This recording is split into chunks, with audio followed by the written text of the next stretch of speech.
Hi everyone, this video will explain the code for the first task of the Sparks Federation Graduate Rotational Internship Program's Data Science and Business Analytics section. The code makes a prediction for how well a student might score on an exam based on how many hours they studied using supervised machine learning techniques. Here's the list of the steps performed.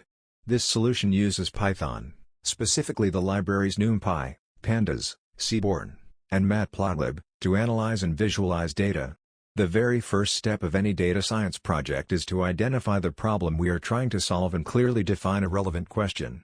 In this project, our goal is to train a model that can predict the relationship between the number of hours a student studies and the percentage they achieve on a test or other measure of performance. For this task, the question is asking how strongly the number of hours studied may influence a student's performance. At first, we import the necessary Python libraries.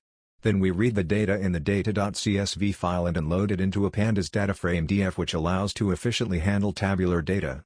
Next, we inspect the data in the dataframe using various Pandas methods like df.shape, which returns the dimensions of the dataframe, df.info, which provides a summary of the dataframe, and df.describe that generates summary statistics of the data.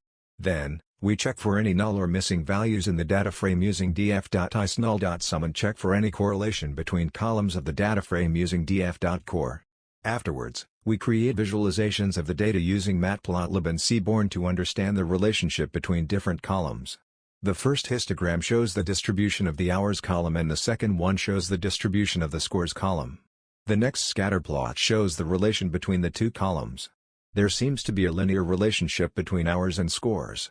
Therefore, the supervised machine learning algorithm we use is going to be linear regression. In the next step, we separate the features and labels.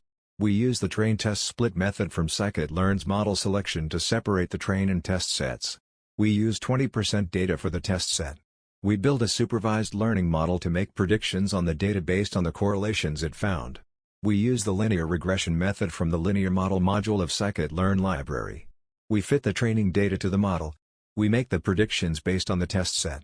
Next, we make a prediction for how well a student might score on an exam based on how many hours they studied, using input of 9.25 hours.